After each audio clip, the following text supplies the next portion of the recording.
Good morning, Rick. How are you? Energetically hungover from the weekend. What an incredible weekend. For anybody who's new, Rick and I are going to do a few weeks of this. We're going to do Monday morning mediumship. It's actually morning for me, but it's midday for you. Maybe I should change that to midday mediumship. But we're going to talk about some energetic stuff. We're going to talk about what we do for people. We're going to talk about what we have coming up. So we just partnered on a really cool project. We had our premiere episode of the Psychic News Universe, which was super deluxe. I'm looking for expansion. 2024, it's our year of expansion, and we're going to have a great time with it. I see a lot of people. We've got Jennifer in the comments. We've got Allison, Gemma, and Foxy, our favorite people over there. Everybody's filing in.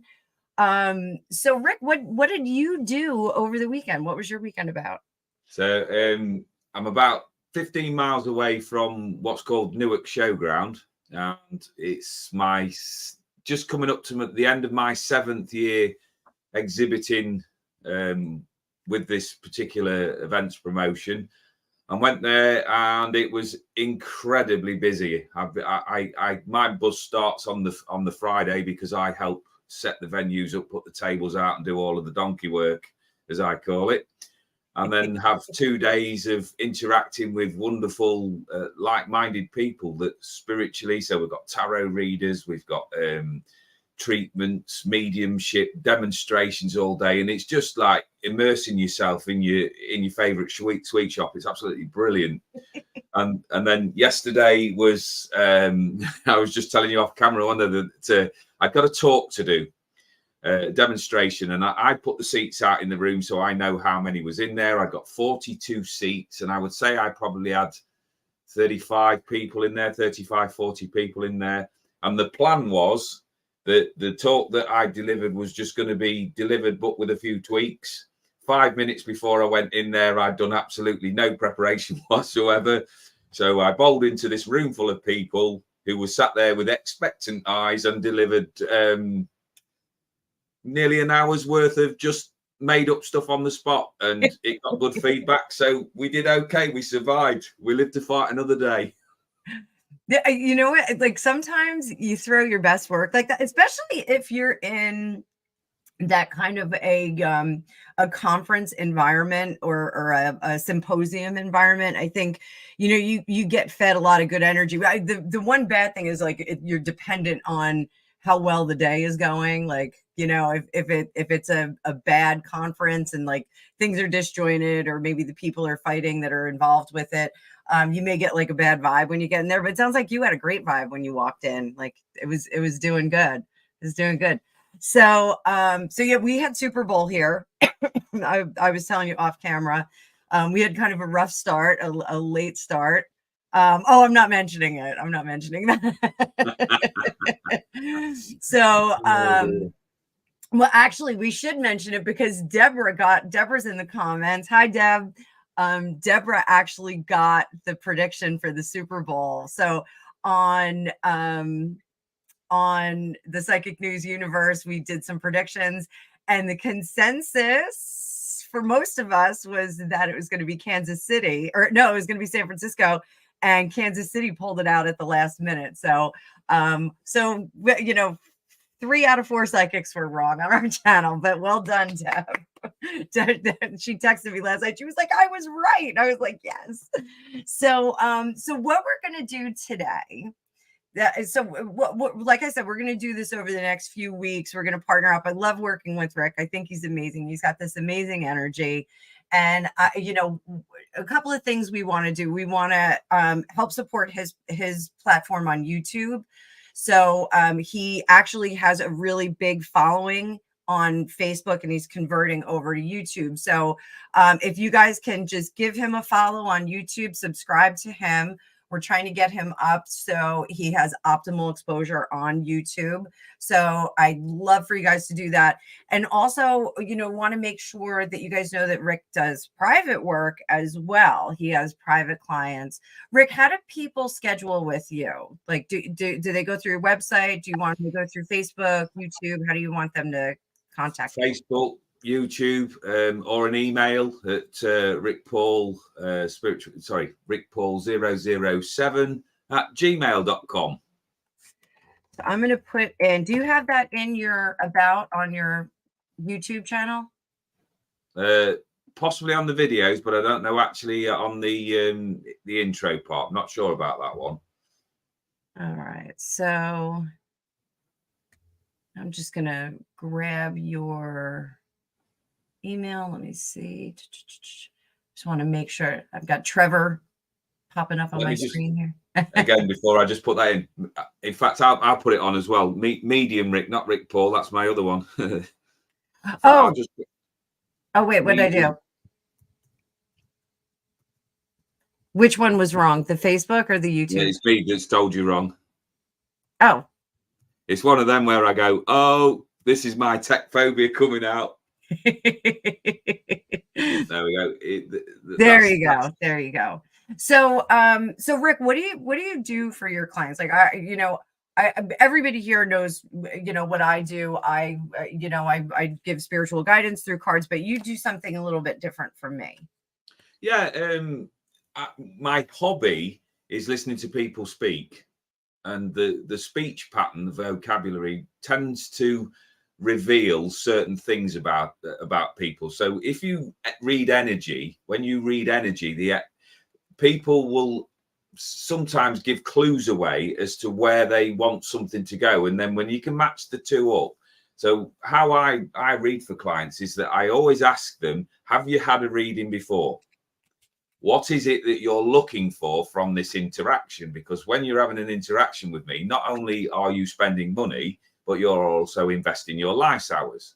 So what I call a candy floss reading is when somebody says, look, do we want to do and talk about a particular theme? And I'll just go, right, is that what you want to invest your time and energy in? Because most of the time my guides will step in and say that there's an issue with X, Y, Z. Now, if they want to go along the reading of what I call storytelling, I'll quite happily let the cards tell a story, because they do that all of the time without my involvement. All I do with those type of readings is interpret them.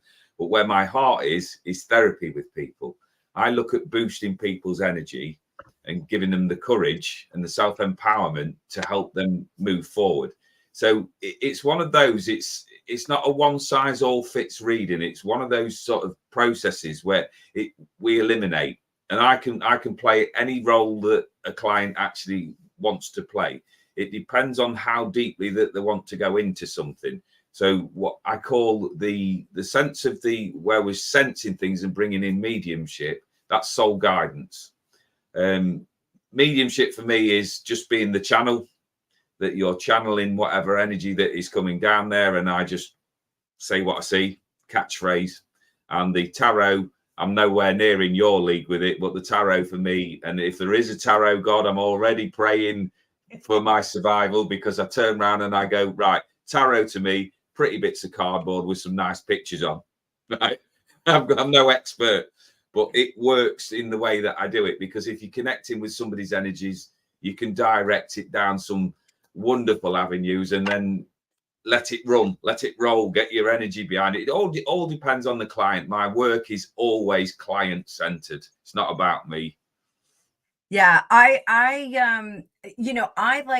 like the tarot cards because people, I can kind of explain to people what's going on, and then they can see the same cards coming up over and over again over the same reading or a series of readings.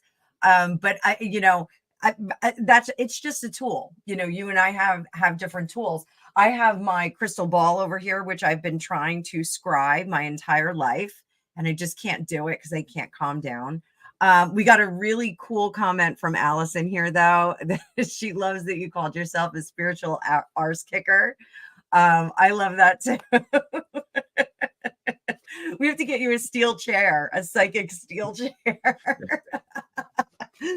But so you know, that it's a great segue into what we've talked about, what today's going to be about. So what we'll do over the next few weeks, you know, with this nice cozy live that we're going to do together, we're going to pick a topic, like a spiritual elevation, you know, self-improvement, spiritual improvement topic, and we're going to present that to you guys and kind of give you some practical working skills to do what to resolve the issue that we're bringing up. So since Valentine's Day is coming up, I have a number of friends that are having trouble breaking connections with possibly toxic Valentines, toxic former persons, former relationships.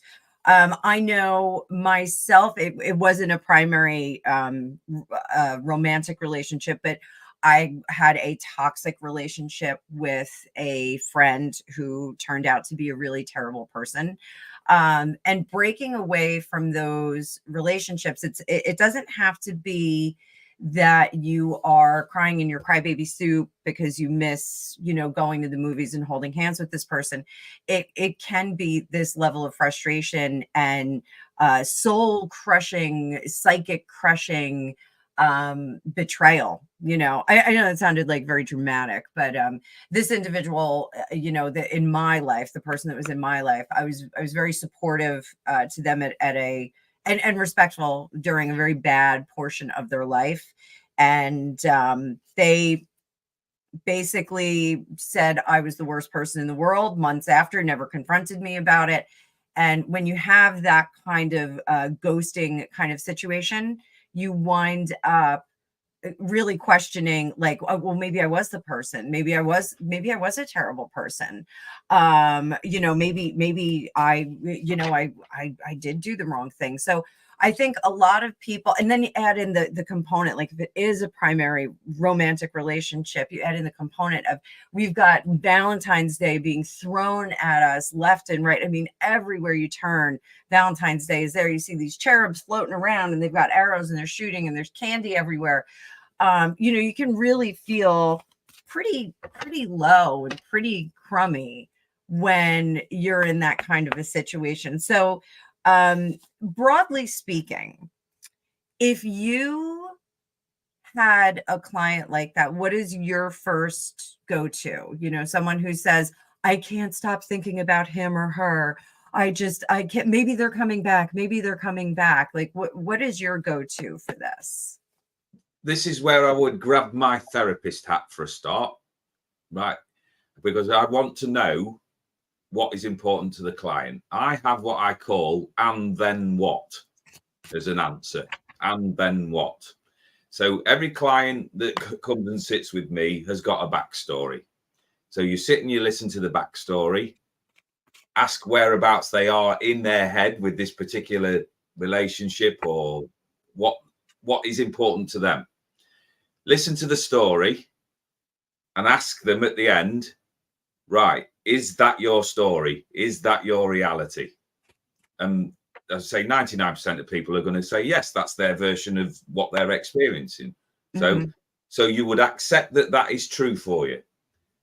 The next three words out of my mouth are always going to be the same. Okay, if you've accepted that that's where you are, and then what? What are you going to do about that piece of information? What can we do? Does it generate a good feeling? So in the training that I've done, this is where I've got to be careful and not let my mouth run away with me. Right. So I'm going to be very careful because this does involve a swear word, but I'm not going to say it out loud. So whenever I go on stage, whenever I start working with people, before I start, I say, right, I'm a bit coarse. I will come out with whatever comes out of my head and out of my mouth, and you will get it both barrels. So I get them to design a big bucket, right, and put it in the corner before we even start. And on there is a word that rhymes with cook, and we write it in big letters across the bin as we develop it. And we just put that there as a setting. Right. So when you start to talk to people and ask them questions about what is bothering them, and say, do you know what you need from any interaction with your life? You are going to get one of three things. We are going to get a better feeling, because at the end of the day, all of us that are readers, therapists, are looking to boost people's better feelings, because people want answers. So if you find something that gives you a better feeling, record that in your mind. If there's something out there, and this is one of the most painful lessons that I've learned recently, that all teachers we should thank, right? All teachers, whether it's darkness, negativity, brilliance, they've led us out of wherever to wherever, we should say thank you. However, we should learn the lessons quickly so that we don't suffer the pain, because spirit, the universe, what they're basically going to do is keep teaching you the same lesson, but they'll change the cast members. So what is it about yourself that there's a shortcoming in that you need to learn and get over? So I would record that as well. So that all goes into the subconscious mind, because it's like pressing a play button over and over again, that it will give you the same information.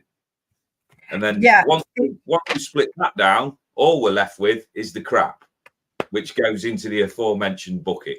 So I get the people to tell me their story and why that they don't rate themselves enough. So say it's this toxic relationship thing, right? Why do you not rate yourself high enough to turn around and just go, right, if it comes back in, great, because I'll be happy according to my storyline. But what if I'm on my own? Well, what if you are on your own? What are you going to do with that time and that information? And it's working through. So then you can pull cards as well to bring in that clarity. But essentially, we're working with energies. And what I want from that, for that person, not from that person, is that when they walk away, I might be the shittest, already. I might be the worst tarot reader in the world. But the thing is, you, myself, any other that we've worked with there are working with energy. Like you said, it's all tools. So once that client gets in a positive energy, the idea is to uplift their spirits to such an effect of going, right, do I really need to be involved in this toxic energy? If I'm feeling better about myself, I'm going to raise my vibration. If my vibration raises, I will attract the necessary energy. The old saying about vibe attracts your tribe. So for me, it's just saying to people, well, what I'm looking at doing is promoting and uplifting your feelings. I just keep with the army mentality, and I'll repeat this while I've got breath in my body. KISS. Keep it simple, stupid, because that way you don't have to over-explain yourself, and then you can they can repeat it back to you. Right? Are you feeling any better? And then if the answer is yes, great, we're on the way. If the answer is no, right, what are the three things that you need to pick out of this conversation? So positivity, lessons, KIT. Did I get away with that one? Yeah. No, you got away with it. It's fine. The way I see it, and I have my clients envision this, if they are dragging around that former relationship, they're not really hanging on to the person. They're hanging on to the corpse of that person. So if it's, Prince Charming who turned out to be, Prince Dud, hanging on to that person, forcing their dead corpse to be coming along with you, is it beneficial to you? Is it going to be the relationship? Now, what if we breathe life into that dead corpse? What if we, text and we get them back? What do we get? We get like a pet cemetery version of the person. We're not going to get, that delightful, sweet person that we met the first time. So, it's a hard lesson for a lot of people that, Rick, we're about the same age. I feel bad for some of these younger kids, and I see a couple of younger people on the Instagram feed right now. These younger kids, because of the manner in which they date now, it's very fast, it's very accelerated. I'm not being super conservative, but the young adults are swiping, they're on the apps, they're basically shopping Amazon for a spouse. Whereas, you and I, we would go to the pub, we would go to the club, we would meet somebody there, we'd see somebody across the room and go, hey, they're really cute, and it's very different. So, when you buy something like that, you go, it's very easy to get rid of that kind of a relationship and to ghost it, just return, return to Amazon. You drop it off in the box and you're done with it. And the other party is just kind of sitting there going, well, what happened? What happened? Like we're just kind of sitting here. So, and they wind up with a lot of questions. The whole ghosting thing, I think, makes it very, very. Hi, Brian. My buddy Brian said it's attractive to shop on Amazon for a spouse.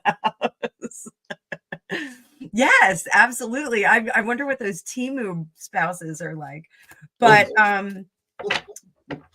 yeah, exactly. So this, I want to use an example. Hi, TD. Good morning. I want to use an example from real life. We're going to use celebrity example, if we will. And it's not going to, I didn't say this beforehand, Paul, Rix, I'm sorry. Let's use the Prince of Wales and the Duke of Sussex. I think we all, can agree that that's a pretty toxic relationship. Didn't start out toxic, but it turned toxic for whatever reason. But even with blood family, sometimes you do have to, pull the plug on the relationship if it's not beneficial to you. Sometimes energetically, we don't match up with the people that we have in our life. Sometimes that just doesn't happen. So I'm going to pull up some cards just because that's my psychic speak. I'll put you up top. There we go.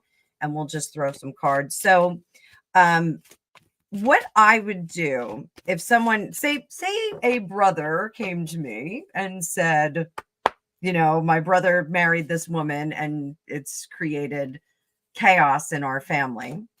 So the first thing I would do, I was saying, I always say, let's get a baseline. Let's get a baseline on the two relationships. And I've got a couple of different decks today. I've got regular Rider-Waite, but I also have my oracles of light and dark, which is cool. So this is going to be William.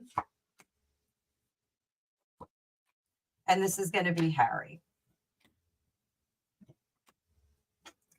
So my baseline for the two brothers, we're going to get the Prince of Wales up here, is refusing to see things from another person's perspective. He does have his best. He is a very positive person and trying to live his best life, trying to do good by all means, but he can't reconcile this, the behavior of his brother. And over here we have Harry. Harry can't decide which way he's going. He can't decide which way to find happiness. And he's reaching out to the spiritual at this point to kind of even this out. So if I were looking at this, reading for them, I would say that he's ishing in one hand and wishing in the other and hoping that something's going to happen. That being said, for me, the way that I would do a reading for this, I would say, what does William need to do? I would pull one card. He needs to extend some amount of love to his brother. And he needs to cut the bull ish. He needs to open up those lines of communication. They can't be just communicating psychically at this point. It's not working. They can't be communicating through the press and those things. So communication would be paramount here. Final card. Put that back together. Put the relationship back together. Now, because it's landing on William, the onus is going to be on him. Now, for Harry, what does Harry need to do? Harry needs to get off the pot and stop dreaming that he's going to create a legacy that is grander and bigger than the royal family. He was part of a huge tradition. He was part of lots of amazing things. He branched off to try and start his own gig, couldn't do it, and now he's all for naught. Ultimately, he's got to give up this crusade of being a celebrity power monger in the Americas. He's got to stop doing it. It didn't work. It's not going to work. So my advice would be he needs to give up his dream. If that was his dream, I don't think it was. And William's the one that has to do the overture. So if I was reading for individuals, this doesn't necessarily say break up the toxic relationship. This is how to fix the toxic relationship. So do we need to break the relationship entirely? The Wheel of Fortune, it's going to continue to be good and bad, good and bad, good and bad. So what is the best bet for William? He has to set a deadline for this, a deadline for behavior. The Strength card is about patience and doing things over time and wearing that mountain down. But for him, he's got to set a deadline. He's got to say, you have to get your act together and make a decision. You're either with us or you're not with us. Either you're supporting 150% the royal family or you're not. So pick a side of the fence and get on it. For Harry needs to understand that he's not happy and possibly not happy anywhere. So if I was doing the reading for William, I would say, there may be some baseline happiness that's missing from your brother. You may not be able to get him to show gratitude and show, in my mind, like, Harry shows gratitude for the paycheck that he got last week from, doing an appearance.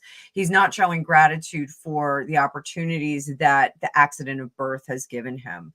And I think it really, the onus is going to be on William. So, does the relationship need to be broken?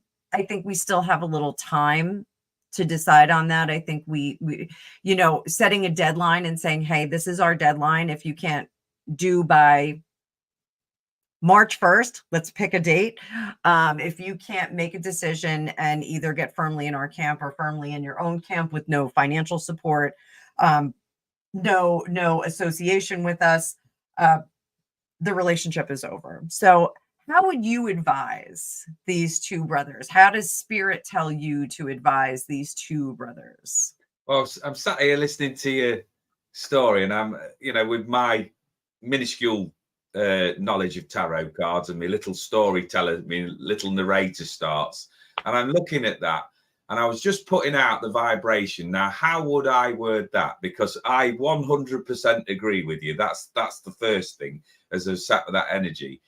And I've got my little comic steps in, my little comedian, and he's going, that that relative, I think that we've all got, that sort of tends to turn up at family reunions and gatherings and things like that. That's a little bit of a, let me just put it as politely as I can, a little bit of a fly in the ointment. We make allowances for that person because they're a little bit off the wall, and you can't not include them in things, because that would obviously cause wide eruptions between the families. But you don't want them front and center, because they know at some point they're going to do something stupid. They're going to embarrass you.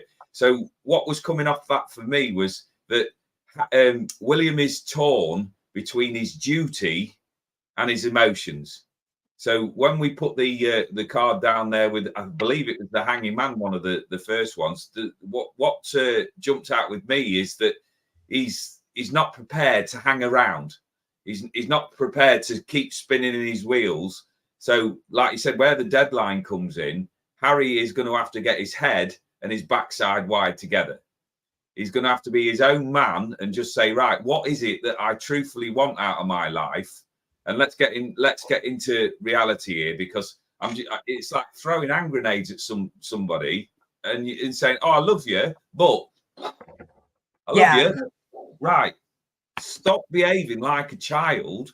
Stop being an irritant, and let's sit down and talk like two adults. Because the problem is, at the minute, is that he's like firing a shotgun at everything. There's shells and explosions going off all over the place, and it's difficult to negotiate with somebody who don't truly know what they want. Because what he wants is the power and the prestige. But to go have that power and the prestige, there's all of the etiquette that's around the royal family that is expected. So I think William there is torn between his duties and his brotherly love. And there will be issues if he doesn't toe the line, because he'll always get fed money. He will always be looked after, but he wants everything without compromising. And I think that's where the issues are going to be. If I was talking to Harry personally, I would be saying, right, it's one of these that you're either going to have to sort of agree to disagree and get a portion of what you want, or you're going to end up with nothing. So when I saw that spinning wheel of fortune, I'm thinking, right, it's like a roulette table, and he's stacking everything on this one particular thing. And for me, he's going to fall foul. I don't think it's even going to come down to deadlines or anything like that. I just think that the royal family in general are just going to close ranks. He'll always be that member of the family because blood's blood. But yeah. If he carries on going the way that he's going to end up with nothing, because he's sort of going away from his wife on certain things. So, the other one there were about wise and traditional values. Who do you lean on? People get exhausted in the end if you keep leaning on them and then disappointing them or lying or creating, upset and things like that. It comes down to the point of, right, how many allies can you keep shooting in the foot before people just go, do you know what, you are toxic. You're just going to have to take that with you and take it far away from me. So how I would advise him, right, sit down and screw your loaf, mate. Come on. What he needs is a fatherly figure. Or when we was talking on the broadcast the other night about Camilla, I said to you that I believe that Camilla in all royal family things is the one that tries to keep everybody in play. He needs somebody, but I think he needs more of a male figure to come in there with the less gentle, more direct masculine energy and say, right, we've got to get to this point here now. How are we going to get there? Hopefully, we're going to do it without fighting and infighting and all the rest of it, all of the drama. But you keep bringing drama to the table every time. It's one of your bargaining chips. We've got to get real. We've got to get real. Yeah, he needs Major Johnny. Needs a spanking from Major Johnny, but I think all of us need a spanking from Major Johnny. So, I get the sense that if Harry was getting a reading from you and you said, and then what? His response would be, but blah, blah, blah, blah, blah, blah, blah. Yeah. I just get the sense that he would be like that.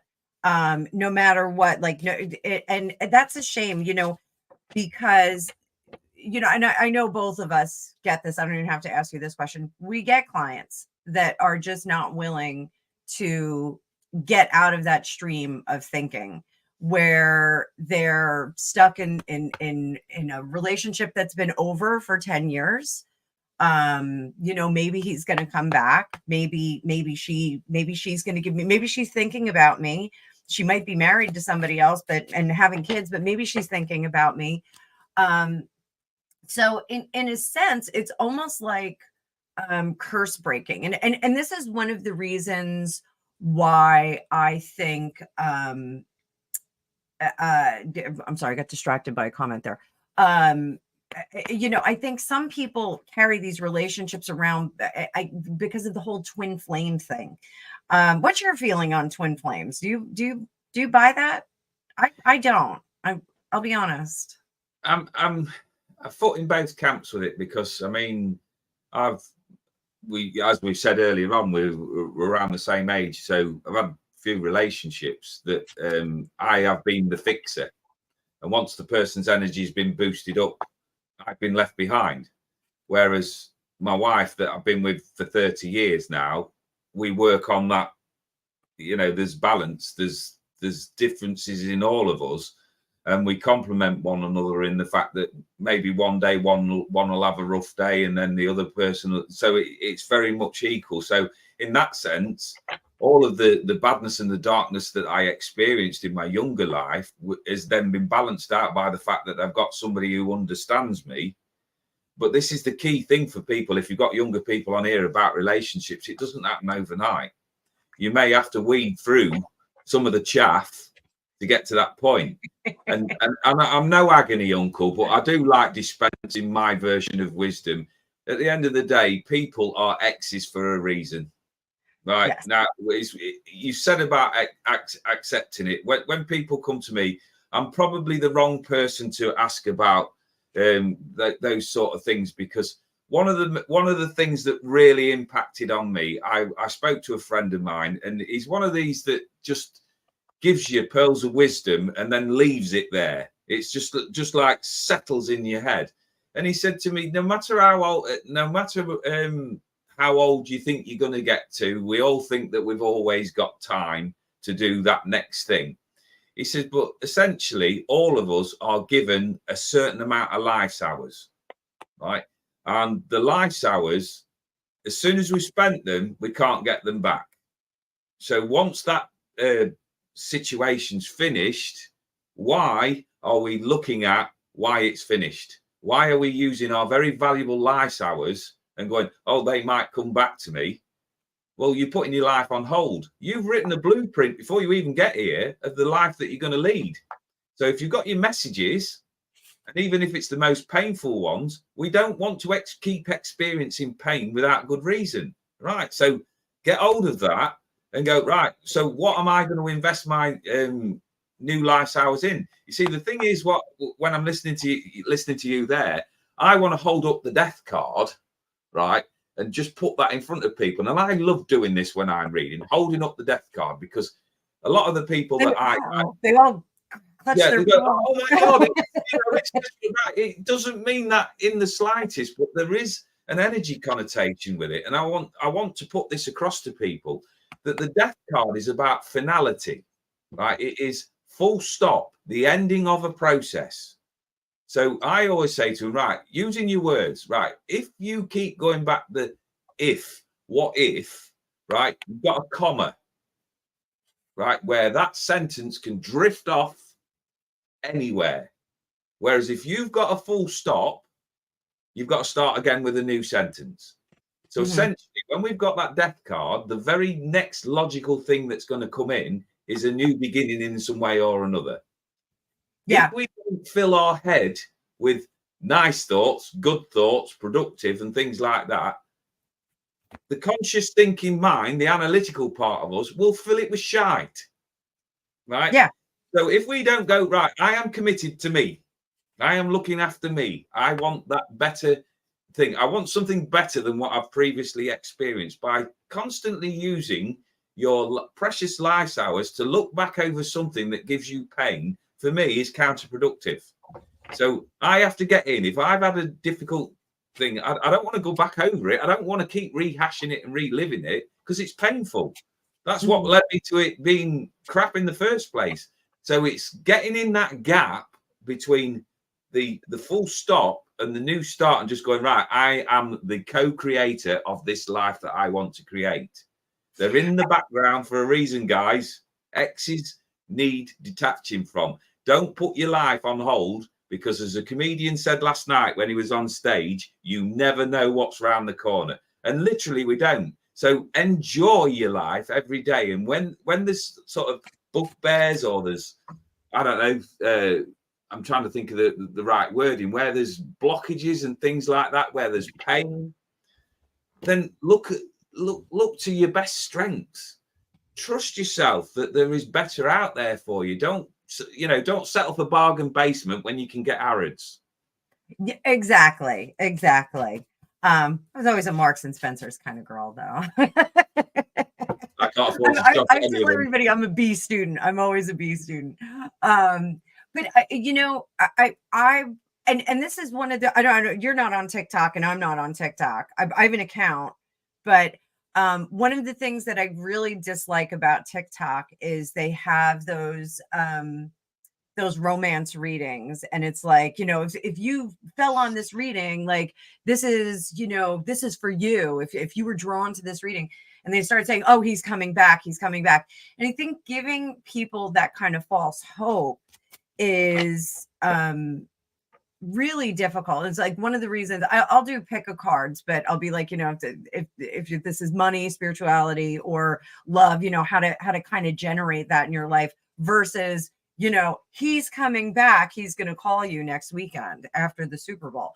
You know, I just think, you know, it kind of sets a weird series of events where people get like, you know, and that's one of the hazards of our business is we do get people. And I've actually dismissed clients because of that, because they keep calling me and saying, you know, well, I want to be with this guy. We broke up. He's having a baby with somebody else, but I really want to be with them. Well, yeah, why? Like, you know, I know like the pickings are slim, but you know, there's gonna, and I was one of those people. I was, you know, I was over 40 when I broke up with my ex, and I had 2 kids. I had $50 to my name, and I just was like, what am I gonna do?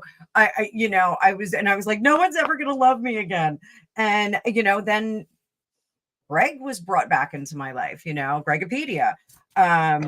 You know, and we were friends we were secretly dating for like 2 years and we didn't know it, but everyone else knew, but we didn't. We were, you know, just like going to movies and stuff together. And they were like, oh, you're dating. But you know, I always say the universe will reward us with things that are easy.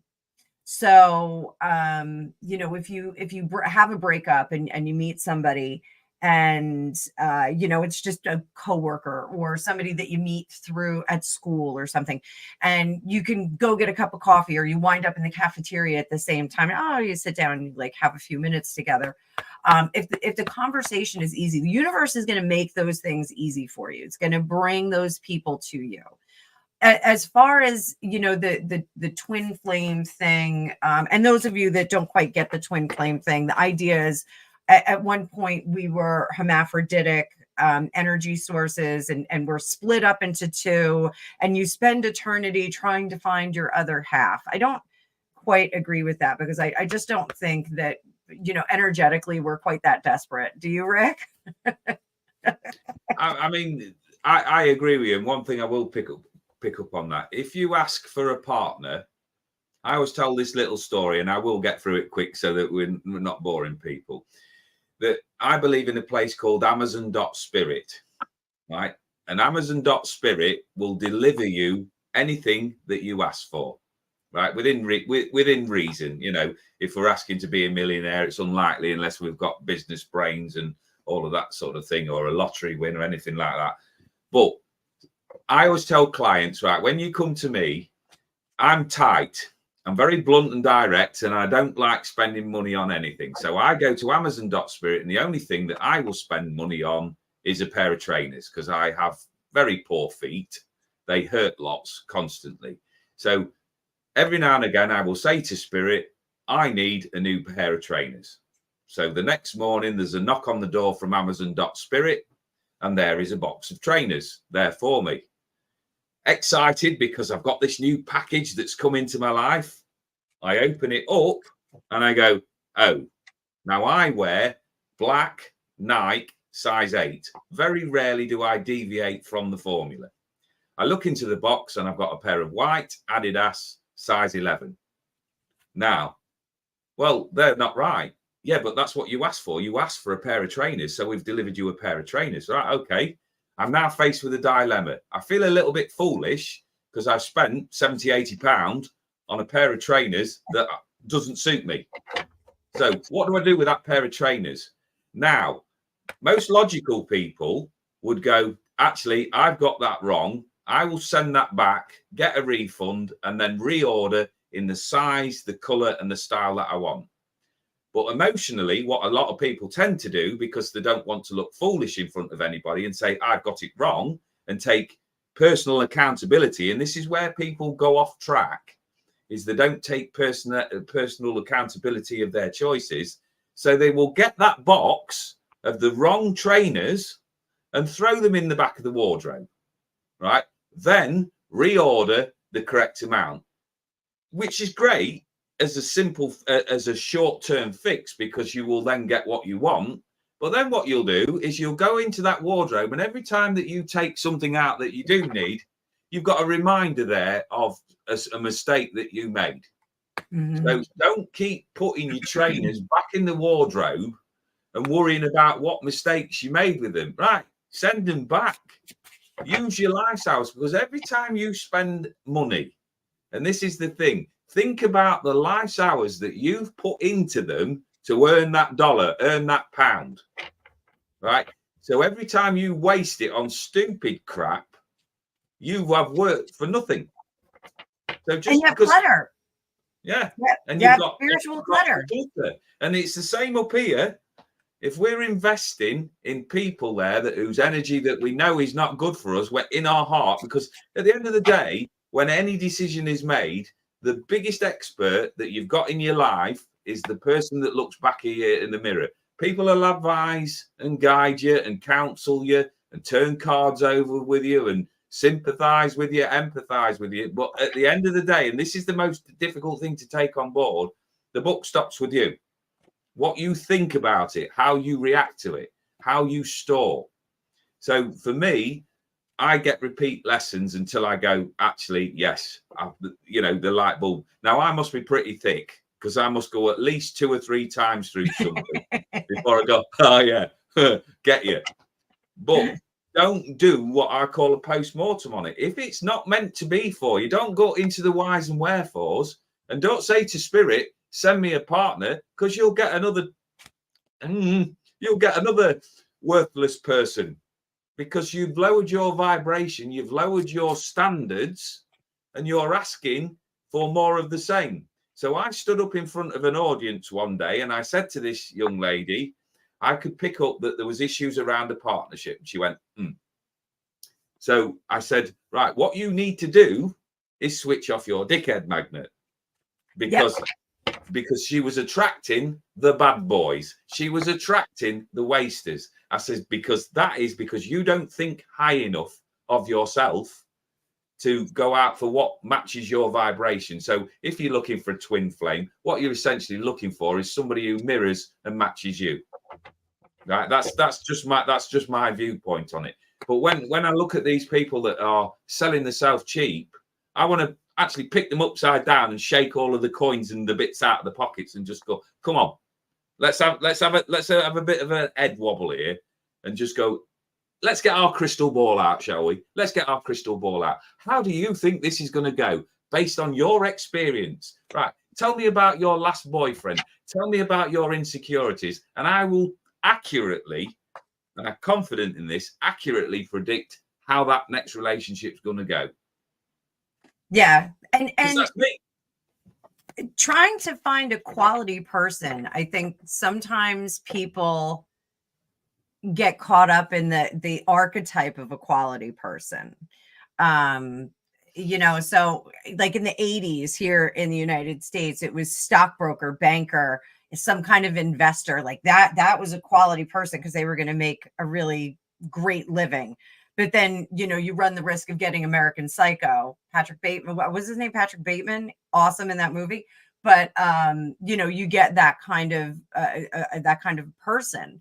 And I think that the repeating relationships that people will get are sometimes karmic lessons. So not the twin flame. You're not looking for the twin flame, but that bad boy that you're hooking up with. You're going to go to another bad boy because there's a lesson that you're missing there. Spirit is screaming at you. The universe is screaming at you. This is a karmic lesson. That's one of the things that I do tell my clients. I tell them, you may be dating the same person time and time again, not because you have a sweet taste for ish, as my mother says, but because there's a lesson in this. You need to learn to stand up a little bit stronger. You need to maybe express your needs in a more comprehensive fashion. So, the twin flame thing, have Gregopedia and I been together? Yes, we've been together before. My children, absolutely. I know my children have been with me before. I'm having a pretty coasty lifetime with my kids, touch wood. Gregopedia and I, we fit very well together, but we're very different, have I been in those relationships that I had a hard time letting go of? Absolutely. And they are difficult, But the ones, it's kind of strange. The more toxic the relationship, the harder it is to break away from some of them. But so let's skip back over to our troubled brothers. And I'm just going to do like a little storytelling with tarot of what William should do, because, decidedly this is a toxic relationship for him. I mean, it's a toxic for both of them. What should he do?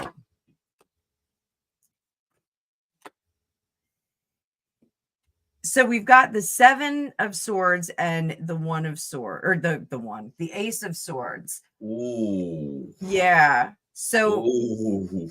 he's going to have to do something really difficult. And again, this is advice from spirit. This is what the universe is saying. William should go full bore on this. He should cut this relationship off. This should be, when we get the swords, I like to tell my students, remember what swords feel like, what a piece of metal feels like. It's heavy, it's definitive, it's cold, it is calculating, and it's going to cleave things right in half. So, or it's going to run them through, depending on how you're using that weapon. But, this is cold, calculating logic. At this point, he needs to really use his logic. Ace of Pentacles, Knight of Pentacles. It is up to him to restore the sanctity of the family right now. It's up to him, unfortunately. He really has to be the agent of that. The Knights are always agents. Again, when I teach tarot, I teach that the pages are dreamers. The Knights are the agents. They are questing. They're going for things. So this is a quest for stability, a quest for reinvigorating the family and creating a better foundation for the future, because it really was a turning point. I think we can all agree. Queen Elizabeth, the late Queen Elizabeth, 70 years on the throne, it's going to be a change. I mean, her tenure was remarkable in terms of changes to technology, world wars that we had gone through, other conflicts, the Falkland Islands, all sorts of things. Princess Diana, Fergie, everybody, like, it really was a chock full experience as a sovereign. So, this is reestablishing that. I hate, King Charles is a place filler. He's just a placeholder for right now. So William is really going to be the agent here. We have the Fool. We're starting out fresh with a different legacy. This is what's going to happen. He starts out from zero. It's almost like he raises the house to the ground and then starts out changing what the family legacy is. I see this as emptying the coffers. So, perhaps we give the Cornwall, the Duchy of Cornwall, perhaps we give that back to the people to manage, and we turn that into some kind of a business. And now the country benefits from it. It's not just funds that are directed by the royal family or the Prince of Wales. Maybe something really radical like that happens. I do feel that we're on the precipice of something very radical worldwide. I don't know what it is. I don't know if it's aliens. I don't know if it's, a crazy war, but I do feel like this year is going to be transformative. This year is going to do some interesting things to the way that we all live and kind of interact together.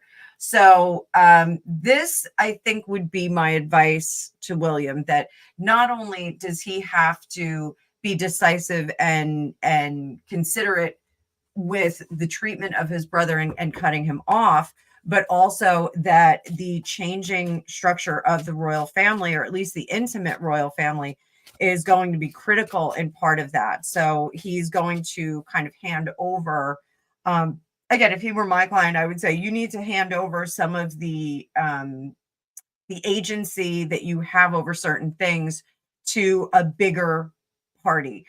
You can't hang on to this, because as long as you have access to the Duchy of Cornwall, the various estates, various castles. As long as you have agency over that, he's going to be knocking on your door. He's going to be asking for support.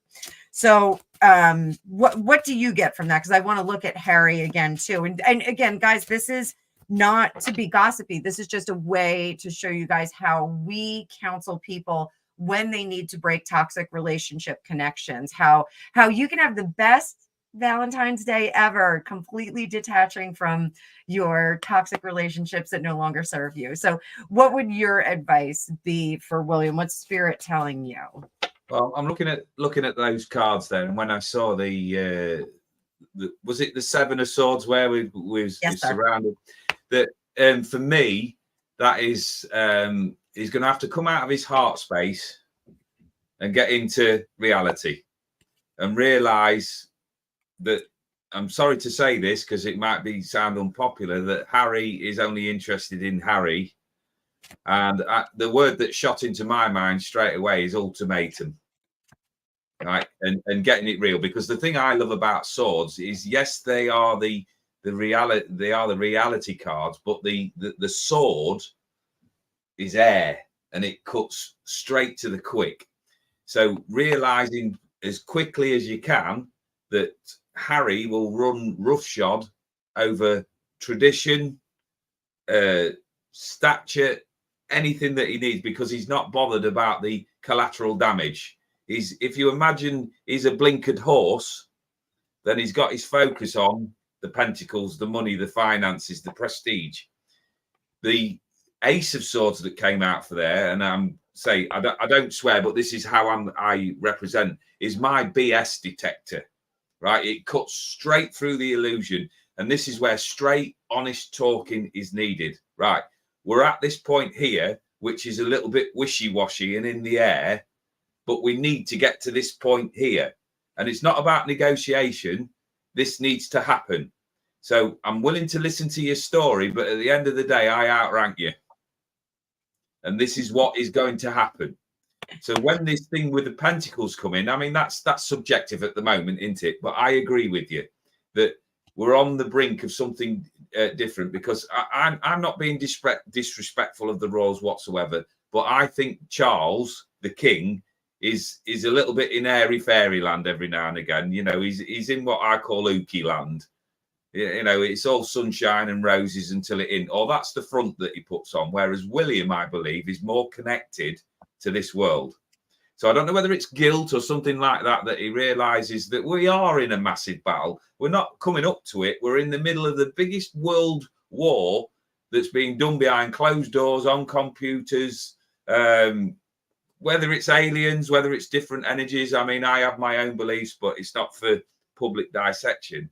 But we're in the middle of all of that. And I think that William will stabilize the energies. He will bring that down, and he will give more power and more say to the people, because I don't think he trusts our government. I don't think so. Whereas for me, Charles is a servant, and I agree 100% with you that he's a stopgap. He's not got the health for a kickoff. He's not got the stamina, and the guy's over 70 years of age. So, you know, he's not going to have the drive of somebody that's 40 years younger. So it makes sense to me to go, right, I'll hand over the reins, right? And I won't have a background influence on any of this. I'm going to go do me gardening, talking to trees, whatever it is that he does. And we're going to hand it over to somebody, the young buck, and he's going to come in. And it's one of them, I feel like, where, I don't know what you would call it, the yoke of responsibility is going to weigh heavily initially, because he's going to be firefighting on a lot of different fronts. And I think he's really going to have to start showing his bite a little bit. I think he's negotiated with everybody and tried to be a people pleaser to a certain extent. You know, I support my football club. I'm a man of the people and all of this lot. But at some time, we need to bare our teeth. You know, we can be nice until there's a time not to be nice. And I think we're on the precipice of that. Right. Everybody listen in. I'm the gaffer. I think poor Prince Charles, King Charles, I think poor King Charles did not get that the adaptation to the changing technologies. I think he's very old fashioned and very in tune with the way things were. I don't think he is very progressive. And I know he has a lot of thoughts about protecting the planet and things like that. But I think at his core, he is a traditionalist. And I think in some ways, Queen Elizabeth, the late Queen Elizabeth, outpaced him at some point, and was much more progressive in embracing technologies and things like, not that she was like a computer whiz or anything. I think William has that benefit of being, I mean, because technically he is a millennial. He grew up with technology. It was in his face. It was not something that he had to adapt to. So I think with that in mind, he understands the world in a much larger perspective. I think he really gets the dilemmas and the pressures that we have in a post millennial world, so to speak. So I do think it's quite curious what's going to happen, and I will do some predictions on it. So let's do a little storytelling with Harry. How Harry needs to, and I'll put it out there, how he needs to break this toxic relationship. So let's see if we get any ladies that show up for him. Needs to let his guard down and understand that the sun has not been let in.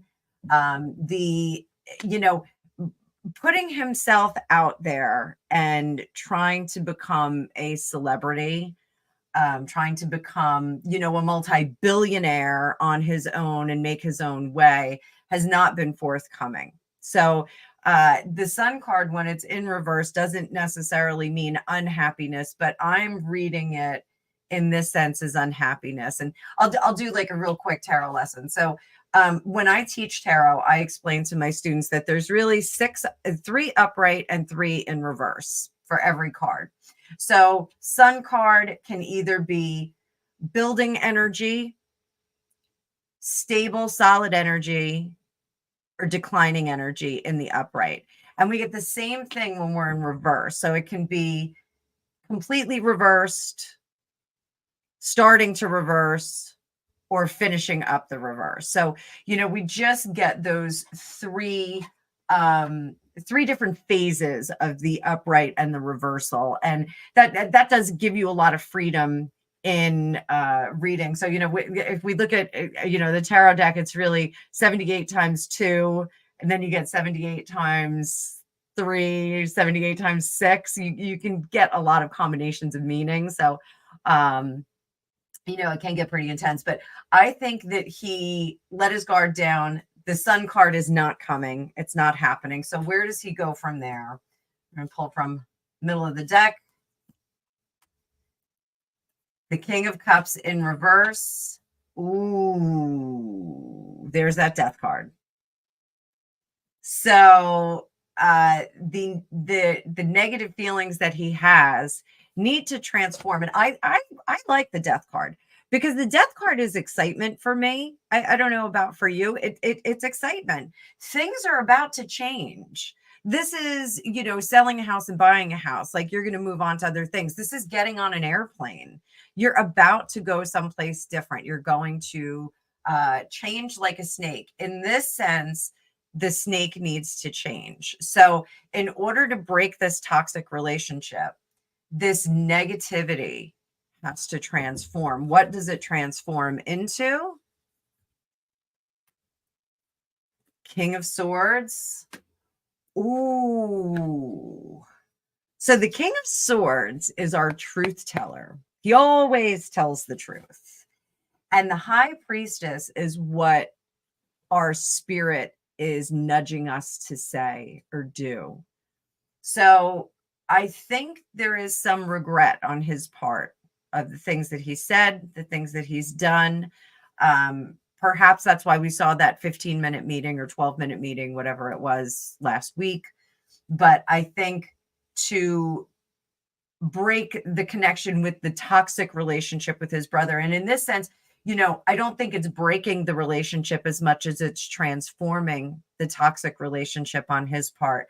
I think his brother leans more into the severing of the relationship and getting out of there, and setting things right in his house, that for Prince William.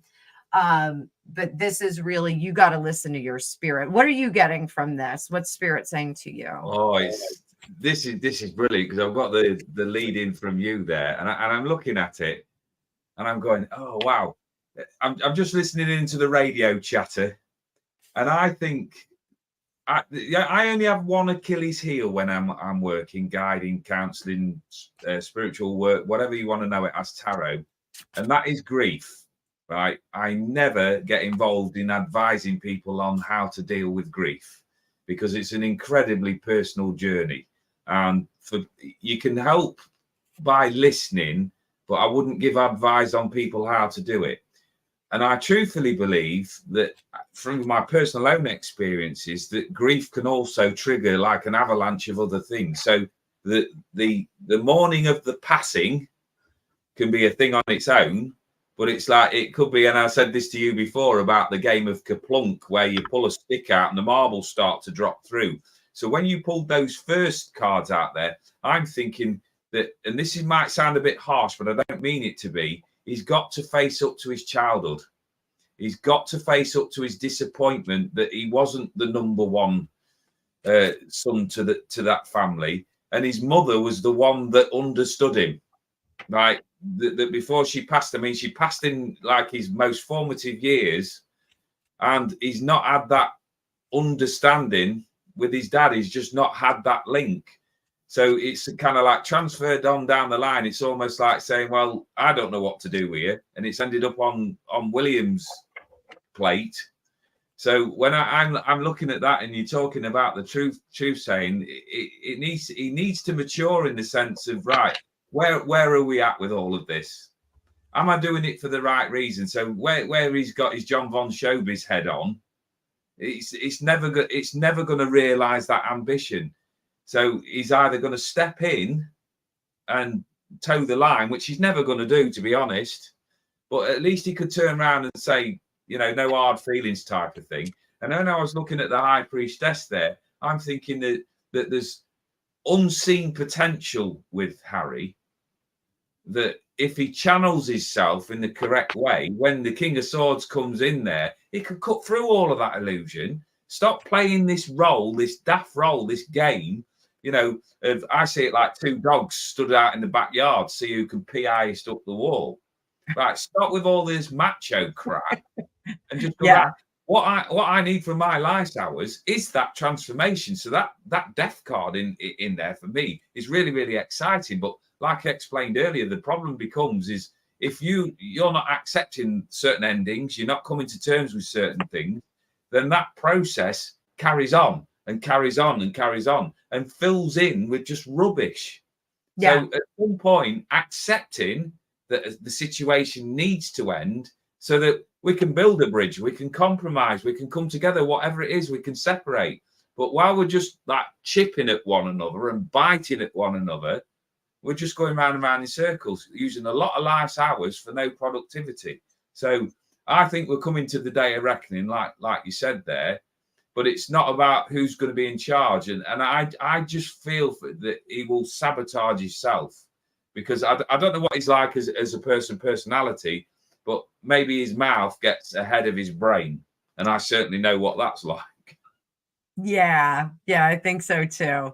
I just want to remind everybody, we got a bunch of people in here. Make sure that you subscribe to Rick. And for the new people that came in, I put his YouTube channel up there. He's quite popular on Facebook, but we're trying to promote his YouTube. We also have a show that we're doing together. It's the Psychic News Universe. Right now, we're expecting to do it once a month. It will likely become its own channel, so you can keep an eye out for it here. And we may even do some live shows. We're doing a recorded format with a number of other psychics. Tarot Destiny, who's in the chats right now, she'll be participating. Deborah Schoen, who's in the chat, she participates. And we also have Thor Sandalwood, who is going to come on board. And he does Vedic astrology. So we'll be looking at popular news items, elections, celebrities, all kinds of fun stuff. Anything that you would see in the news, we're going to look at it with the psychic scope. So it's going to be really cool. But I think that the day of reckoning is coming for him. I agree with that. I think he's having his come to Jesus, come to spirit, come to universe moment. Is he going to follow that again? I did want to say BCTV. So what we're doing is we're talking about breaking toxic relationships ahead of Valentine's Day, so you can have a nice Valentine's Day.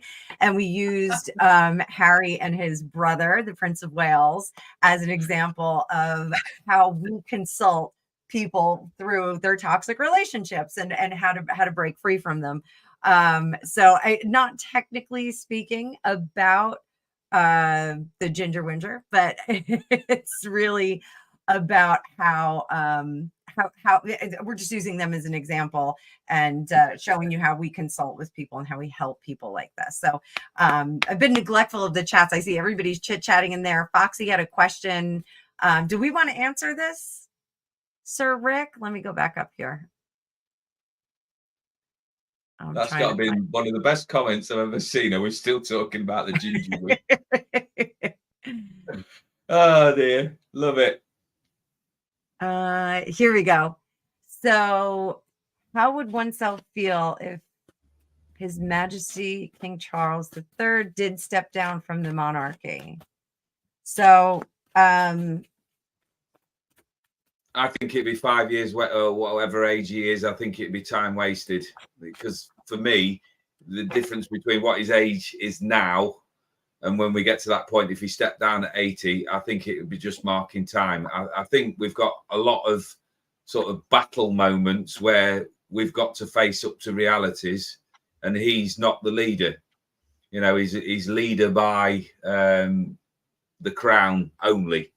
But I think he needs to step back for fresher energies and do it now, because what he needs to, as a human being, and as I say, this is totally impartial because I have no interest in the royal family whatsoever. What he needs to do is concentrate on his own health, because when all's said and done, that's what his energy at the moment, whether all of the speculation that's going on, whatever it is, he needs all of his energy to put towards his recovery from one human to another.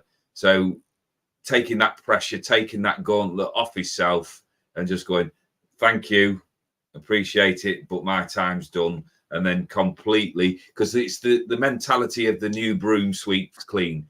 So I wouldn't be just sat on that throne for the sake of just being there and having all of the titles, because he's not short of a bob or two, let's face it. He's never going to worry about his healthcare plan or anything like that. He's going to be absolutely fine. So he wants to concentrate on his energies on just getting better again. Yeah, I pulled this just to see how His Majesty would feel if he did that. He would feel reckless, like he was unfirming up the house, like really, knocking the bottom out of the house. Looking more so, this is where I see regency. I see potential regency. I think regency will be a tremendous disappointment to him. I think he would be very, very upset if he did set William up with the regency. But under the surface, he would know that that's the right thing with this Queen of Pentacles, the right thing for the country, for the kingdom. I think he really would find that was a better choice. Up here, rest and recovery. He doesn't want to think about this right now. And then I pulled one of the Oracle of Shadow and Light, and I got Angel of Time, working too hard. So maintaining the position, I think, will sap his energy. It'll take his energy in a different direction. We live in very complicated times, and I don't think that the sovereign can focus on that and a significant health issue. I have looked at some photographs of him over the last few days, and I'm a little bit concerned. you know, our readings have not been all love and light, but when I looked at some of the photographs, and sometimes we can see that, you know, when people are going through treatments, sometimes when they're taking certain medications, you can kind of see it. You know, substance abusers, you can kind of see that funk around them. I have concerns about the health, the treatment. I did say in one of my private readings that I think he's going to have to stop taking one medication that he's been taking for a chronic condition to take the cancer treatment, and that's going to cause some issues as we go down the road. But I don't think that we'll be privy to that. I think the public won't hear much about that. What is your take? What is Spirit telling you about King Charles and his disposition about stepping down? I agree with you there that I think he'll be reluctant. He's the willing horse, isn't he? I mean, if he'd have had any real driving ambition, I think he would have stepped in long before, you know, with his mum, because she went through sort of decline in health, but they went all the way through it. So I can see that he's just there's. I'm trying to think of the right wording with it. There's a foot in both camps, that he's waited this long to get in there, and then when he's got in there, it's just like, oh, this is looking like it's going to be taken away. But the other side of him will know that the rigors of what they do and the responsibilities that they've got, and especially with the media and people in this country that have a habit of building people up just to tear them down. When we talk about toxic relationships, the media and the press over here are just jackals. So yeah. if I was actually saying to him, right, okay, I get what you're saying. I get that you feel that there's a huge weight of responsibility on your shoulders. Chuck all of that in my aforementioned ethic bucket and look after yourself, my friend, because at the end of the day, people aren't going to do it for you. Will he do that? I find that highly doubtful. Unless William's got that bit of bite about him that I mentioned earlier that just says, look, come on, we need to get into reality here. You're not getting any younger. You need to take that time. I don't know whether he could sort of sub in for him or something like that, where the king totally steps away from the role for, let's say, 6 months, a year or something like that, and then see how he gauges that once he's gone through that. Because whatever's happening, like you said, we're never going to know behind closed doors. It's like a PA is going to step in and do all of the talking for him, because he's not going to put himself up there for public display if he's losing weight or his hair's falling out or whatever is actually going on there. But as I say, I keep coming back to the same thing. I don't have any general interest in the royal family, but I don't like to see people suffering either. You know, right. And I don't think it's fair to sort of put somebody like as a freak at the freak show when medication's having an effect, whether, you know, right, somebody needs to protect him from himself. That is my honest feeling with it. Yeah, it's like one of the last televised Queen Elizabeth meetings. It wasn't with the former prime minister, which she looked adorable in that. She looked so sweet. But it was the one prior that they had put out.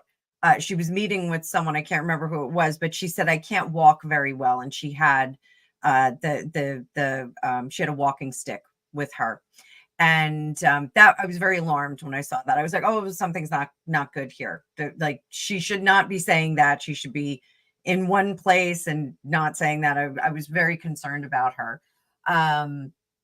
But, you know, like him or leave him, you know, and my former in-laws that live in Scotland, once upon a time, they were not very interested in the royal family. And then my nephew was in the Queen's Guard. He went into the service and he was in the Queen's Guard. So they were he's still in the service. But they were, you know, more warmed up to the royal family. And I do think that the British royal family is something that's necessary for the world. I do think we need them. I think, you know, if they are held up as the example of family. And this, notwithstanding this whole situation with Harry, but everyone does have that wild hair in the family. I may be the wild hair in my family, but I think for them to see that King Charles has a cancer diagnosis, that the Princess of Wales has been in for surgery, that Princess Diana, Princess of Wales, had bulimia. Knowing that these lofty individuals, the gods on Mount Olympus, if you will, knowing that they have a similar experience to us, but they still keep calm and carry on, I think is a tremendous example. I think it's what got England through the Blitz in World War II. I think, having that steadfast example of the royal family. So that, maybe that's a toxic relationship that needs to be kept for you guys. I just think we don't have that here in the United States. We had a little bit of it with the Kennedys. And then the gilding came off after a while, and we started to see, what was really going on, sex parties in the pool at the White House and Marilyn Monroe. We could go on for days. But I think having that example of good living for even if it's PR, I think is very important. So we can disagree. We may disagree on that. I think you and I may disagree on that. But our American people are just running around willy-nilly without any recourse. So. So I'm going to go down to the comments here. So I know we were neglectful. I think we have a new person here.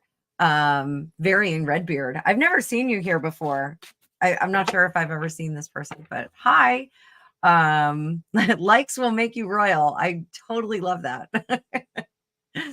So I did answer the one question for Foxy. He asked me about classic cars. I did notice that in the comments. I know you're into your classic cars, Foxy. Me personally, I'm more what I call a tick vum man. I get into a vehicle, and if it goes tick vum, I'm happy. If it gets me from point A to point B, then that's me. My dad was a mechanic in the REME, Royal Electrical Mechanical Engineers, and so I was brought up with many different people's cars on the driveway that my dad would fix, and the guy down the road used to bring cars from the scrapyard and all sorts, and my dad would fix them up, and there was loads of cars, but I've never really had an interest other than the as a kid collecting them, the toy cars and things like that. But as I grew up and I got my driving license, I've not really got that interest. I'm more of I like tanks, strangely enough. I just like looking at tanks and militaria and things like that. But no, classic cars aren't for me, Foxy. So I'm sorry, I won't be visiting any classic car shows. And thank you for the compliment on the tie, because I did notice that as well.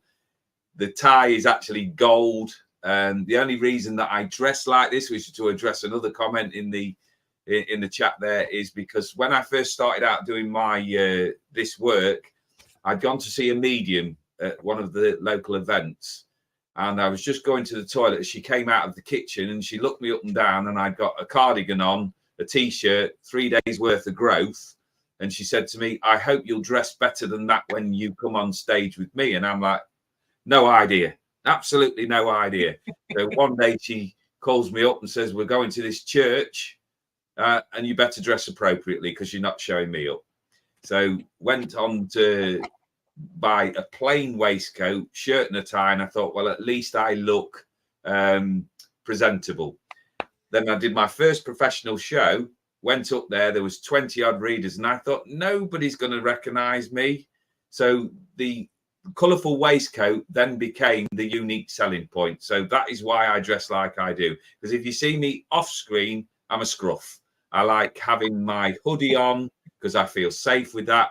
But when I come on to any broadcast like this, I wear this because It's the character that I can crawl into. I'm looking at bringing the two of them together, where the scruff meets the tidy showbiz person, for want of better words. But there's quite a gap at the moment. So you never know what you're going to get from me. But when it's professional, we put the proper kit on. So I hope that answers both things there. I always wanted to know about the waistcoat, and I always forget to ask you. Like, I didn't know like where that came from. That's a great story. I love that. Somebody yelled at you and now you wear a waistcoat. Yeah. So I think we've already been on almost an hour and a half. So just addressing a couple of things. Foxy, I absolutely would do a live stream with you. Perhaps we could even, all three of us, do a live stream. That would be fun. And get a little crazy on that. What else? Varying Redbeard. He would follow William into battle, but not Harry. I think a lot of people feel that way. And we've got so many people in the chats, and I apologize that we weren't focusing on the chats. We really wanted to kind of discuss high level concepts. So, but I think this is a cool format. I'm going to take the card view down because we don't need it after all. I'm just addressing a comment on here, Anna.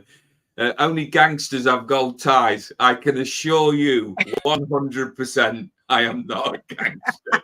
Who said that? The Varying Redbeard. As I say, for me, spiritual work is a lot when you're working with the energy chakras.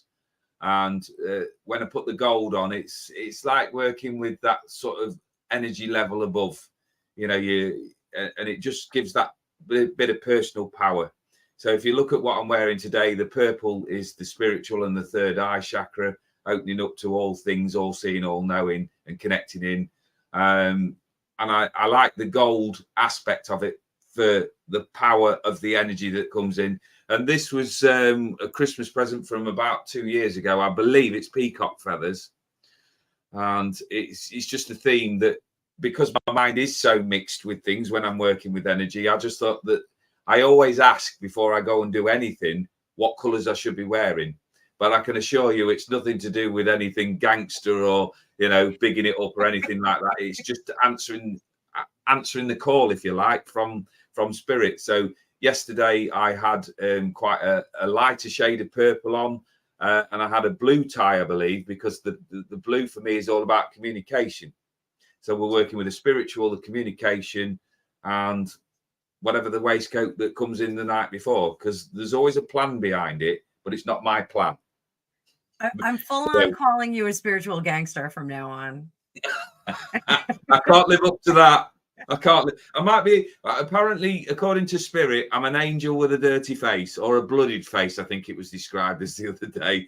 I've come back to earth to help people. So I must have been a bad boy in a former life. So maybe I was a gangster in a former life. Who knows? Well, one of my spirit guides is an angel, a badass arse kicking angel. So I think that's a great thing to be. I don't think that there's anything wrong with that. And that's it's one of the reasons why I'm so drawn to you as a fellow spiritual person, because I don't vibe with the people that go real heavy into like the witchy stuff.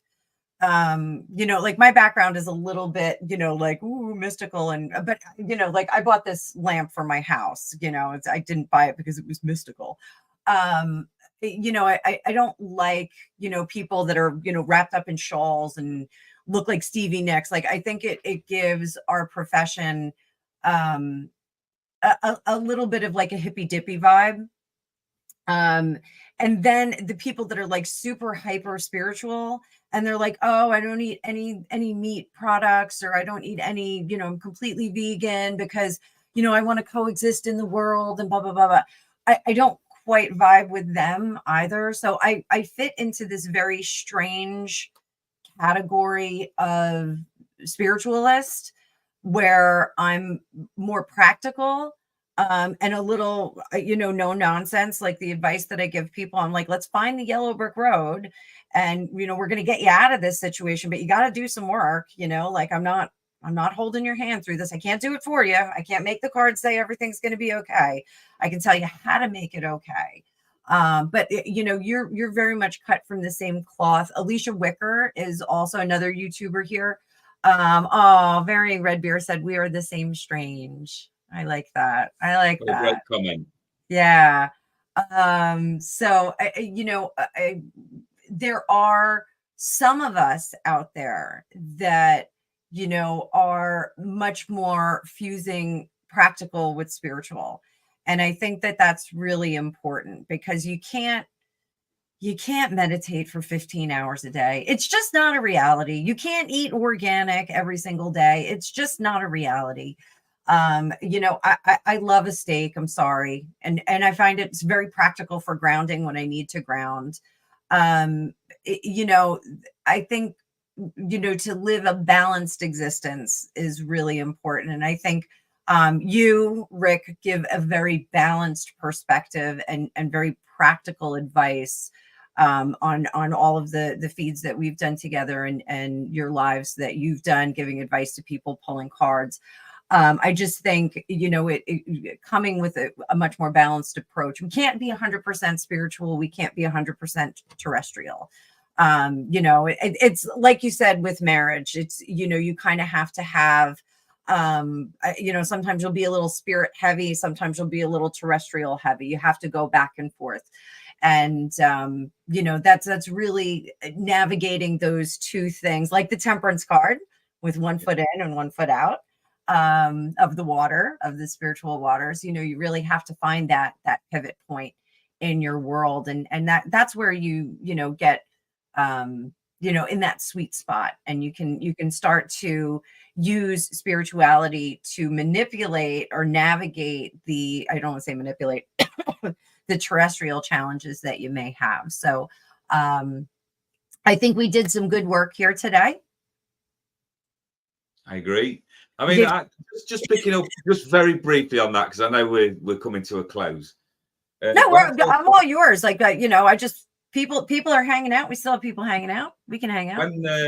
When I first started with all of this, I had a lady come up to me, and I can talk for England. I mean, the thing is, for me, I was always told that I was vaccinated with a gramophone needle instead of a syringe when I was a baby, and that's what kept me talking and the record playing. So when I get nervous, I call it gabbling. I tend to get like, blah, blah, blah, blah, blah, and it's all got to come out. So, of course, I've said to you before with this, and it got quite a few responses to it. I'm also like the puppy that gets really excited when I'm into something. And if I'm not careful, I'll pee on your shoes. Right, so when I went to this first event, I was so nervous that there was so many people that I'd put on pedestals that they're going to be absolutely so much better than me, and who's going to bother with me and all of this sort of thing. So I didn't know what to say. Because there's a big difference between spiritual and a spiritualist. I'm not a spiritualist, I'm spiritual. Right? There's a massive difference. And when people start putting labels on you that you can't be spiritual because you're eating a piece of meat, or you're not vegan, or you're ready, right? What they all fail to realize is that's your ego coming through. So when I sat with somebody, they said to me, so what do you do? Because they'd never seen me before. And I went, I don't know. And they went, well, that's not very helpful, is it? I said, well, what do you want me to say? So I sat with her and I described what I did. And she went, oh, well, I don't think that's for me. And I said, well, that's your individual choice. I ain't got a problem with that. I said, look around. I always say the same at any fair, any event that I attend. Always make sure that you don't go to the first person that you go past, because we've all got different energies. We've all got different ways of working. We've all got different skills in our toolbox. So after this conversation of being told that I'm not very helpful, I turn around and I've just recently in this last week changed my banners. But for the last 6 years, I've sat in front of a banner that says, I am what I am. I do what I do. I'm just me. And then that leaves the person then to make their own judgments. And this is what I want to make to everybody out there. Despite what I'm saying, despite the guidance that I give, at the end of the day, you're responsible for your own actions. You've got your own opinions in my book that you can also buy on Amazon. Oh, yeah. That's right. Let me pull that up. Graceful I'll put a thoughts, link right? in there. There is a chapter in there called Opinions Are Like Bumholes, right? And the reason that I kept that title in there like that with no editing whatsoever is because everybody's got an opinion, right? We've all like bumholes. We've all got one. So if people are entitled to their opinion. What they're not entitled to do, and this is what I want to make clear when this links in nicely, I think, for toxic relationships and wanting to go back to something, is to sit and judge you in any way, shape or form. They're entitled to their opinion, but they're not entitled to take your life's energies. So if there's somebody out there that thinks I'm crap, right, fine. If there's somebody out there that thinks I'm wonderful, fine. At the end of the day, neither of them are going to affect me when I go downstairs and get back into my real life whatsoever. So always remember this. There's only one person that is qualified enough and able enough to judge you in any way, shape or form. And that's yourself. So always remember to be kind when you're going through crap stuff. I did a reading for a lady yesterday, right? And I sat there with her and spirit were really, really drawn to her. They were really like, get hold of her, speak to her. So I did my usual talk, my excited puppy bit. I showed off and went round there and swore far too many times for my own liking, but put on a show. And at the end of it, she came and she had a private reading with me. And I sat there and I said, I asked her the questions. I asked her what she wanted to get out of this session. She said, I just want validation. I went, for what? She said, well, I want to know that I'm on the right path. I said, do you think you're on the right path? Well, I think so. Well, instead of thinking, no, right? Go into your heart space and ask the question to the biggest expert that's in your life. She said, well, I love doing what I do. Well, there you go. There's the first question. I says, and the irony of this is, and this is what I'm sniggering at, and this is where I've got to trust you, because at that point, no money had exchanged hands. I says, you essentially have spent not only your life's hours, but the £40 that it's going to cost you to confirm what you already know. And she looked at me and it was like a penny rolling down a slot. And she went, yes. So my advice and guidance is to people, before you go out to any well-meaning person, any guide, inspirer, guru, anything on YouTube, anything like that, consult the biggest almanac, the biggest knowledgeable person in your life before you ask that question of anybody else. Go with your gut instinct. Go with your feelings. Because at the end of the day, as long as we hold ourselves accountable, we can't go wrong. Because we all cock up. We all make mistakes. It's not what is happening. It's how you recover from that. It's the decisions that you make after those cock-ups. Right? We've all got that backstory. We've all got that philosophy behind us, that what we've missed, what we've lost, and all of that sort of thing. But as long as we've got the basics of being upright, breathing, roof over our head, we're not doing too bad, really. So I'm going to leave you with this thought if we're closing up. Right? I'm going to prescribe. I'm going to be Dr. Thug. Dr. Gangster, Redbeard there. Dr. Gangster. I'm going to be Dr. Gangster. Right? I'm going to prescribe you, all of you, an exercise program. And don't worry, because I'm a fat bloke and I don't do much exercising these days. So when I say rep, it's repetition. So we've only got to do it once, but once a day. Right? And this is a problem-solving exercise with this as well. So I don't know. I can't see you. So I believe that when I pass on this message, that you guys will all stick with me. Okay? So just try this. Just work with me, because it's where my mad head goes. So the exercise is like that. Or it can be both hands. Whichever. It's up to you. And when you wake up in the morning, I just want you to remember this repetition. That or that. Because what we're looking for is the bedclothes, your night clothes, the air that's around you. If you're lucky enough to have a partner, maybe you'll have a hand on the shoulder or wherever. Because what that actually means is you're in the reality. You're in the daily life, right? So any problems that you've got that you didn't manage to get done and around to yesterday, you've got another 24 hours, hopefully, to get that done. So there are no problems, right? The only realistic problem that we have in life is when we go along with this prescribed exercise and we put our hand up one morning and we feel wooden soil above us, because then we've got a real problem. And then we ain't got a problem at all because we'll have gone. So there are no problems in life. So don't waste your life's hours on whittling about shit that you've got about anything that you're worried about, because you're using your life's hours and for no productivity. So always remember, every morning, just one repetition, have a feel of where you are, and then reset and go again. And that's from the bald bloke. So Rick, can you do me a favor? Just drop a link in the chat for your book. How do I do that? Well, wait. It's Graceful Thoughts. It is the book, and it's on an Amazon download. And I believe, because I've not been on there for ages, because it doesn't sell many copies on there. Basically, yeah, to just sell it as a what it's about. Years ago, when I was very small, I used to love this book called Aesop's Fables. And Aesop's Fables are a story that it's based around all sorts of things. There's quite a lot of them. I'm fortunate enough to have a very old copy of it. And after the story, there's a moral to the story. Now, my way of storytelling when I'm doing tarot or whether I'm doing demonstrations and things like that is to tell a story. I love storytelling, but there's always a reason for the story. It's not just random. I might go off on random tangents, but I will always pull it in to the point that I'm making. So whether it's my everyday life, whether it's just my thoughts that are coming in, or somebody that's influenced me, something that I've seen on YouTube, Facebook, all of the rest of it, is to make that point. And then what I do is I tie that up and bring that into the modern life that we have to live, the pressures that we have to deal with. And I'm very fortunate to live probably within less than a quarter of a mile away from the woods.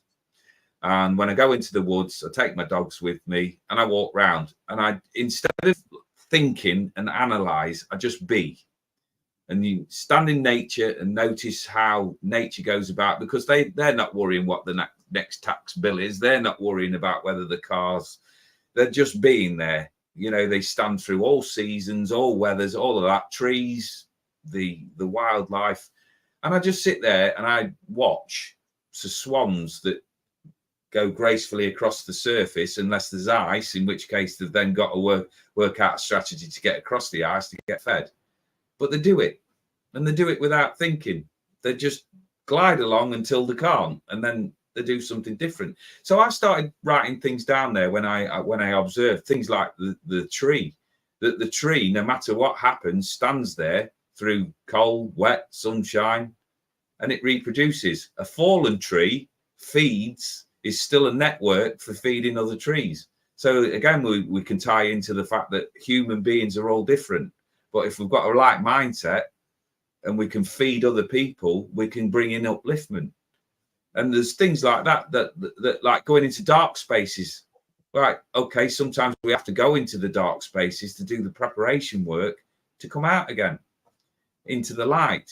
And it's just little stories, little thoughts like that I have a very diverse mind, and I just wanted to get it down on into print. It was the idea behind it all was just as a cleansing exercise, purging, because my head was just that full of stuff. And then in the end, I just thought, I've always had a vivid imagination. I want to write a story, and the feedback from it has been absolutely incredible. Yes, it's not up to literary standards or professional stuff or anything like that, but it provides a thought. And this is what I like to do. I like to look at people. I'm not a very intelligent man, but I love the work that I do. I love reaching people. I love having conversations with diverse people. I am not going to set the world on fire or influence generations of people. I have no desire to be a gangster, or bring that up again, or a guru or anything that somebody puts me on a pedestal. I'm a real life guy leading an extraordinary life. It has been an incredible thrill to experience what I've done over the last 7 years, and what I'm piecing in now is what it's took to get to the point of starting the journey to get through this last 7 years that I've been a professional, whatever it is that I am, because I truthfully don't know. As I say, I'm just me. So when I'm working with energy, it's just out of love. That is it. I'm not a hippie. I'm not into all of this. I'm not a cuddly person or anything like that. But I think if you put the intent out there to send out the healing vibration to those that are falling behind energetically, we can't be doing too wrong. So after that, thank you for watching me. I really, really appreciate that. I'm very, very grateful. If you can sub to me, I'd appreciate that as well, because I don't change whether it's on my channel or somebody else. I'm just me. And that's my speech, my sermon, my sales pitch. And thank you for indulging me. I really appreciate it. I think that you are extraordinary. I think, again, you know, those of us that can be spiritual and terrestrial and still have dirty faces or, you know, whatever. I think it's important for people like us to be stepping in. And I think that you're amazing. I'm so grateful that we were introduced by the Fitness Hutch. So I think this is going to be cool. So everybody, I put the link for Rick's book in there. I'm a terrible friend and I didn't have a copy of it, but I do now. I just bought a copy, so I will be able to indulge in that later. But what we'll do for the next few weeks, I saw Deborah said this was great. Starting out the week was great like this. What we'll do is we'll do this for the next few weeks. It'll be just Rick and I. Moving forward, just keep an eye out for our other program where we've got other psychics on there. We can do other cool stuff. Later this week, I have a collab with Thor Sandalwood. He's a Vedic astrologer who's also part of the Psychic News universe. And that'll be on Thursday. I don't know if we're going to do it live or if we're going to do a recording, but you can look forward to that. Next week, Rick, why don't we anticipate taking some questions as well at the end of it? So today was just kind of like a launch for us, and we wanted to talk about a topic. Next week, we'll have another topic, and we'll announce that when we start, and then we can take some questions for that. So otherwise, Rick and I do lives periodically through the week, and you can jump in because I know there were a few people that had questions. Unless you want to answer those, do you want to take some questions, or do you want to wait until next week? Can we wait till next week? Yeah, that's what I think. Because we're coming up on the 2-hour point. So, and we both have to ignite our week. I mean, it's only 10 a.m. here. So, I have to light fire to my work. But Susie Smith, thank you so much. Thank you. And thanks to all the mods. Everybody's in there modding away. But, this was great. I think this is a great way to start the week. Start with, some spirituality, and it'll be, I guess what we're going to do, what you and I are going to do, is we're just going to show people how to take that spirituality by the helm and kind of drive themselves to a better week. So hopefully we're going to be able to uplift and excite people for the week. But Vibe as a tribe. How about that for a tagline? Five as a tribe. Five as a tribe. As a tribe. Oh, vibe as a tribe. Oh, I like that. Okay. Here, right. Vibe as a tribe. Okay. And we also had same kind of strange from Redbeard. So that was a good one. Both great. So this will be kind of your Monday morning spark or your Monday afternoon spark to just have a great week. We're going to set the pace for the week with you guys for the next few weeks. We're going to see how it goes. So thank you so much for being here. Please remember to subscribe to both of us if you haven't yet. Also, you can go pick up Rick's book, Graceful Thoughts. It's Kindle edition. You can read it right away. You don't have to wait for it to arrive. It'll come right to your Kindle. You can get it read today. And also you can book with Rick through his email, which is, again, mediumrick007@gmail.com. And you can go to my website if you'd like to book a reading with me. That's FortuneCookiesTarot.com. There's an easy link. You just go to my Calendly link and you can select a time that works for you. But again, what we do is so that we can help people get through the tough times, live a little bit better, elevate themselves spiritually. We really do want to kind of give people that leg up that they need, especially this week with Valentine's Day coming up, because Valentine's Day either goes great or it doesn't. But that being said, thank you everybody for sticking around. We know this was a long one, but it's always a good one. It's always good to plug in like this. Monday morning kickstart. Oh, are you having an earthquake? I just knocked something over. Thankfully, it's empty. So what? Same time next week, Rick? This work for you? Yeah, hopefully. I know I've got a live event in the evening next Monday where I shall be out there showing off somewhere. Okay. I mean, we can even push it a little bit earlier for me. That's Oh, that's no, fine. no. Oh, no. Don't want anybody getting out of bed on my account. You'll be shattered. All right. Well, I'm going to end the live stream. Everybody, thanks so much for being here. I'll have some cool stuff. Oh, happy birthday, BCTV. We got a birthday coming up next week. So Happy birthday. That's on Valentine's Day too. Ooh, double header.